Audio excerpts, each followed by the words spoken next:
공격의 위협과 재건 지원을 동시에 언급하고 We have a plan because of the power of our military where every bridge in Iran will be decimated by 12 o'clock tomorrow night.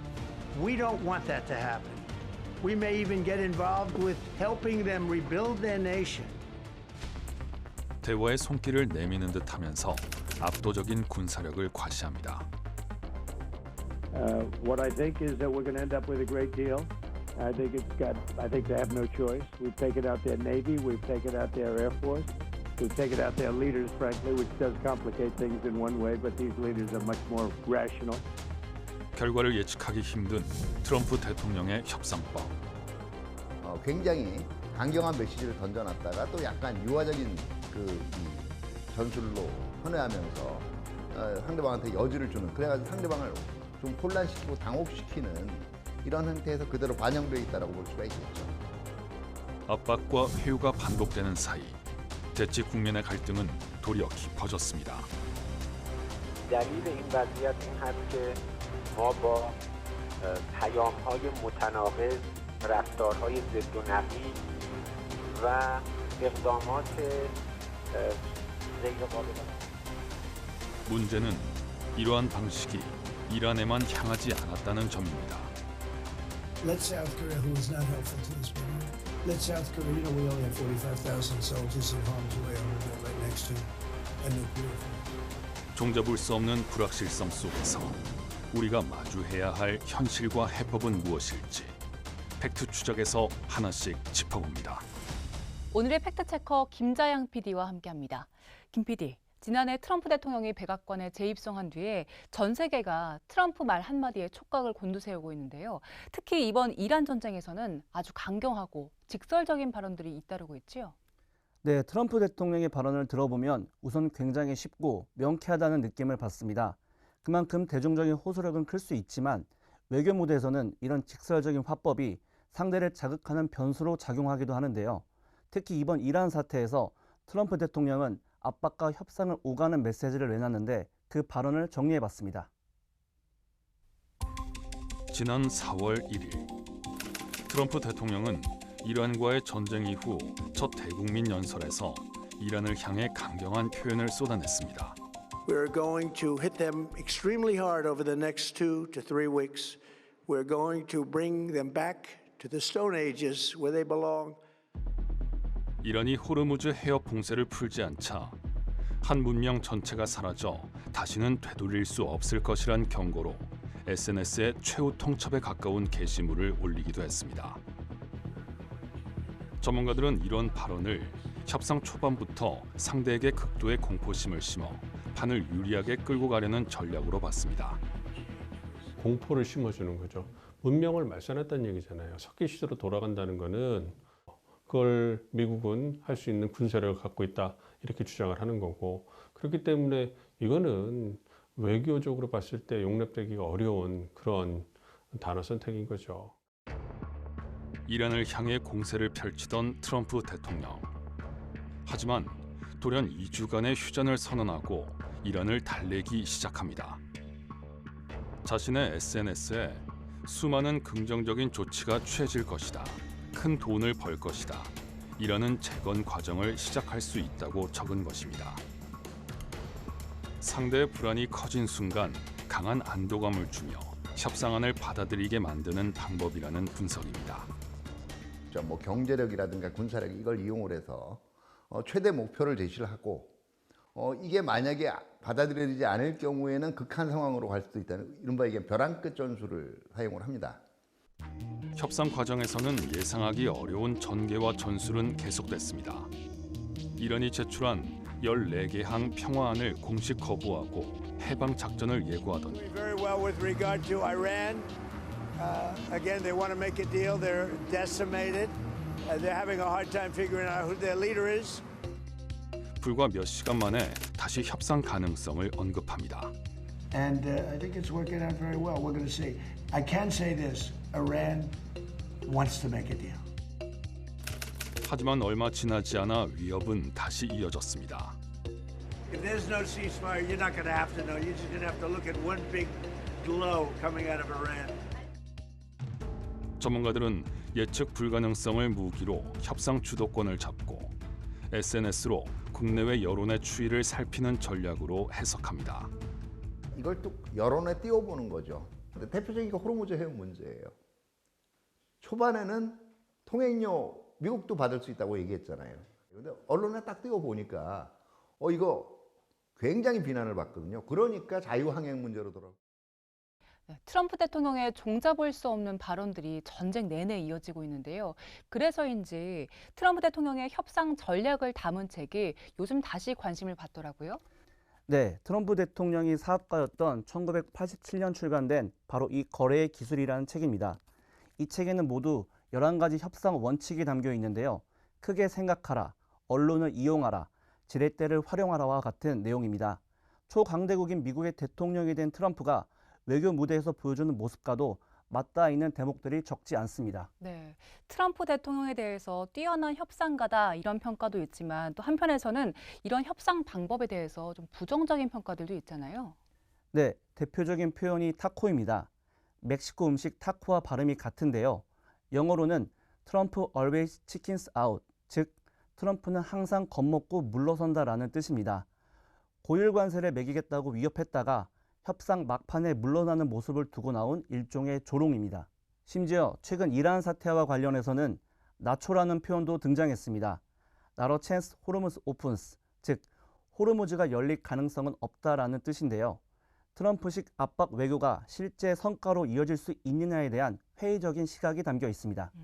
이런 트럼프 대통령의 독특한 협상 기술이 특히 외교 무대에서 여러 차례 눈에 띄면서 화제가 되기도 했잖아요. 네, 외교 무대의 정수라는 정상회담 자리에서도 예외가 없었는데요. 그 발언들을 정리해봤습니다. 트럼프 대통령의 집무실인 오벌 오피스. 이곳은 세계 각국 정상들에게 곤혹스러운 기억을 남긴 공간이 됩니다. 지난해 2월 28일 벤스 부통령이 종전 해법으로 외교적 해법을 언급하자 젤렌스키 우크라이나 대통령이 반박합니다. He killed our people and he didn't exchange prisoners. We signed the exchange of prisoners, but he didn't do it. 이때 끼어든 트럼프 대통령. But you're not acting at all thankful. And that's not a nice thing. I'll be honest, that's not a nice thing. All right, I think we've seen enough. What do you think? Huh? This is going to be great television. 젤렌스키 모멘트. 제트의 순간이라 이름 붙여진 이 장면은 트럼프식 압박 외교를 보여준 상징적인 모습이 됐습니다. 힘에 기반해서 어떤 이해관계에 기반해서 국제관계를 보는 모습을 여실히 보여주는 거고. 약 석 달 뒤 오벌 오피스에 라마포사 대통령이 초대됐습니다. 예고 없이 백인들이 차별받고 있다는 내용의 영상을 틀며 압박을 가한 트럼프 대통령. These are burial sites right here. Over 1,000. 라마포사 대통령은 침착하게 사실과 다르다고 말한 뒤 정상회담을 마치고 기자회견에서 다음과 같이 말했습니다. Many South Africans were filled with great deal of concern and fear that we will have a Z moment and all that. 제트의 순간이 한 국가의 정상조차 백악관을 방문할 때 반드시 고려해야 하는 단어가 된 셈입니다. 외교가에선 금기시되던 역사적 상처마저 협상 테이블 위에 농담 소재로 삼는 파격도 서슴지 않았습니다. 지난 3월 미일 정상회담 직후 일본 기자가 질문을 합니다. Why didn't you tell U.S. allies in Europe and Asia like Japan about the war before attacking Iran? So 트럼프 대통령은 기습에 대해 잠시 설명하더니 2차 세계대전 미국인 2천여 명을 숨지게 한 일본의 진주만 기습을 언급합니다. Who knows better about surprise than Japan? Okay? Why didn't you tell me about Pearl Harbor? Okay? 트럼프 발언과 동시에 다카이치 일본 총리가 눈을 동그랗게 뜨며 놀라는 모습이 카메라에 그대로 잡혀 화제가 됐습니다. 총선 승리 뒤 백악관을 찾은 캐나다 총리를 향해 트럼프 대통령이 직격탄을 날립니다. I still believe that, but you know, it takes two to tango, right? There are some places that are never for sale. That's true. We're sitting in one right now, you know, Buckingham Palace that you visited as well. It's not for sale. 이러니 호르무즈 해협을 개방해야 한다고 주장하면서 호르무즈 해협을 트럼프 해협이라고 부르기도 합니다. But they have to open it up. They have to open up the Strait of Trump. I mean, Hormuz. Fake news will say he accidentally said, no. There's no accidents with me, not too many. 그 누구에게도 거침없던 트럼프 대통령. 하지만 철저한 실리주의에 따라 다른 모습을 보이기도 합니다. 지난 5월 중국 베이징에서 있었던 미중 정상회담. 시진핑 국가주석과 만난 트럼프 대통령의 자세가 화제가 됐습니다. 악수를 하면서 시진핑 주석의 손을 두드리고 인민대회당에서 마주 앉을 때에도 얌전하고 공손한 모습이었다는 평가가 나왔습니다. 트럼프 대통령이 손으로 시진핑 주석 등을 한번 탁 쳤어요. 근데 시진핑은 똑같은 걸 안 했거든요. 그럼 누가 보통 이렇게 등을 툭 칩니까? 뭔가 아쉬운 쪽이 그래요?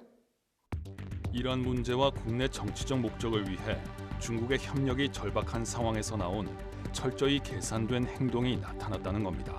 트럼프가 가장 아마 원했던 것은 중국이 더 이상 미이란 전쟁에 직접적으로 개입하거나 그런 무기를 공급하지 말아달라라는 것이고, 그 다음에 미국이 명예롭게 그 퇴로를 찾을 수 있게끔 중국이 중재해서 도와달라, 아마 이거였을 텐데, 그런 차원에서는 트럼프가 성공한 것 같아요.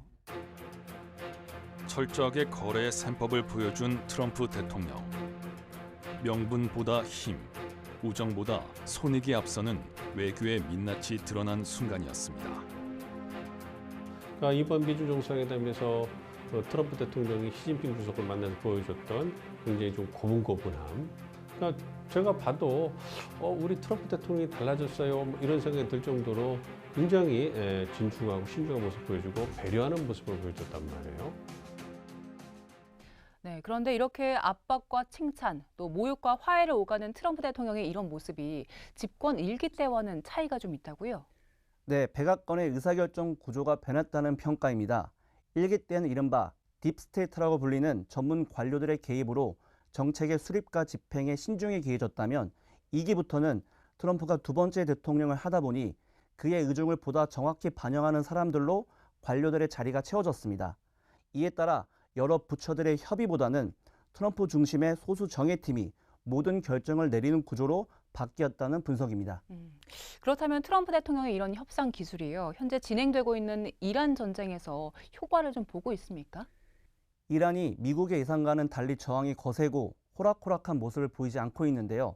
어떤 요인이 있는지 살펴보겠습니다. 이런 최고 지도자 하메네이의 사망으로 빠르게 끝날 것처럼 보였던 작전.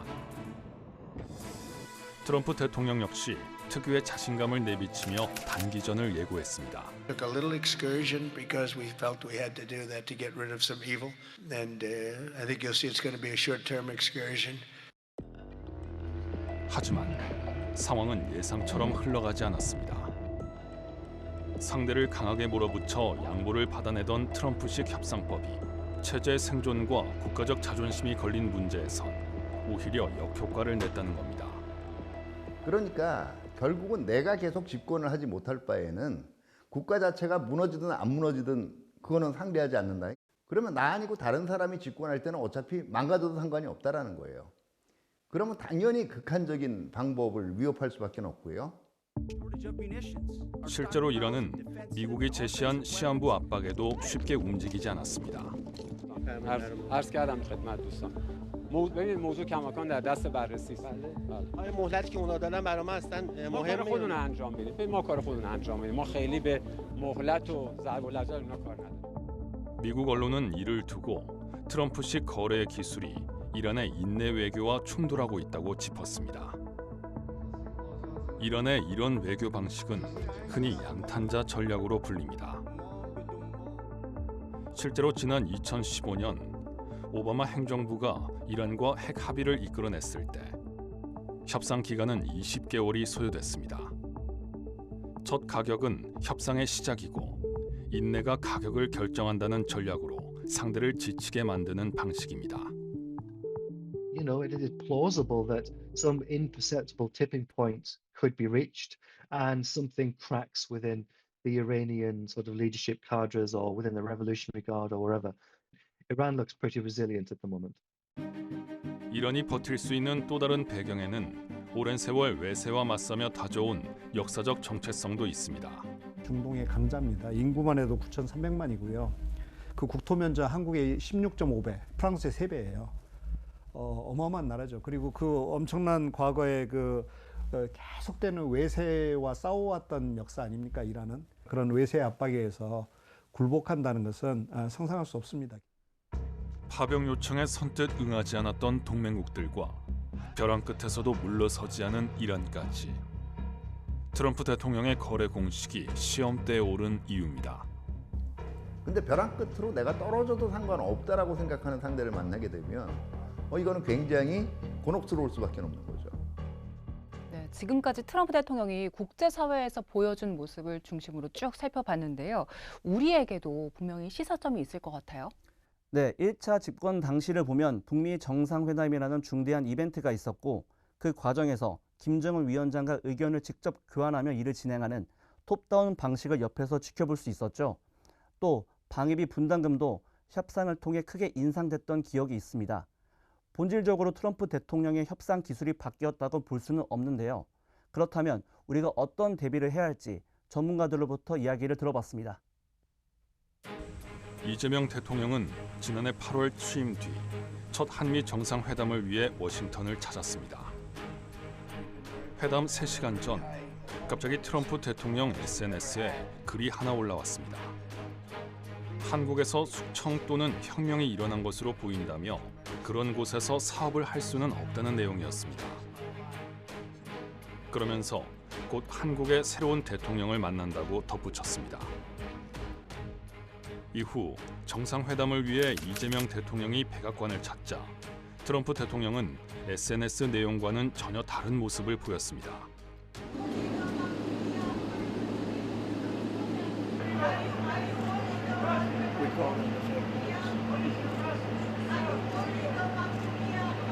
트럼프 대통령은 이란이 호르무즈 해협을 봉쇄하자 한국과 나토 등의 해상 호위 작전에 동참할 것을 강력히 요구하고 있습니다. We were there for them, but they were not there for us. Did we need them? No. 한국이 미국의 작전에 참여하지 않아 남우호가 이란의 공격을 받은 거라고 비판하는 등 지속적으로 압박했지만 기자들의 질문에 엉뚱한 답을 내놓기도 합니다. I love South Korea. 동맹국에게도 적용되는 트럼프 대통령의 협상의 기술. 한국 역시 트럼프식 거래의 테이블 위에 언제든 오를 수 있다는 뜻입니다. 근데 결과적으로는 상대방의 레버리지에 대응하는 거는 우리의 가치를 높이는 수밖에 없어요. 대체할 수 없는 동맹인 미국과의 관계를 안정적으로 유지하면서도 우리의 이익을 지켜내는 일. 그 어느 때보다 정교하고 실용적인 협상 전략이 요구되고 있습니다. 큰 방향에 있어서는 힘의 불균형이 있기 때문에 이제 그 미국이 원하는 방향과 우리의 국익을 맞춰가는 이런 모습을 보이면서 점진적으로 발전시켜 나가는 전략을 쓰고 있고 그럴 수밖에 없는 저런 한계가 있다. 네, 결국 우리도 다른 나라들의 대응을 참고할 필요가 있어 보이는데요. 네, 맞습니다. 프랑스와 영국은 미국과 보조를 맞춰가면서도 자국의 입장은 분명히 냈습니다. 일본도 마찬가지인데요. 헌법적 제약을 근거로 자위대 파견에는 신중을 기하면서도 미국산 무기와 에너지 수입 확대 등으로 트럼프 대통령의 체면을 살려주는 실리를 택했습니다. 결국 핵심은 무조건 맞서거나 끌려가는 것이 아니라 우리의 원칙과 실리를 함께 지키는 협상 전략이라고 볼 수 있습니다. 네, 우리만의 협상 전략이 더 중요해진 시점인 것 같습니다. 김자영 PD 수고 많았습니다. 오늘 팩트 추적은 여기까지입니다. 저희는 다음 시간에도 현상 이면에 숨겨진 사실을 쫓아 시청자 여러분 목소리에 귀 기울이겠습니다. 함께해 주신 여러분 고맙습니다.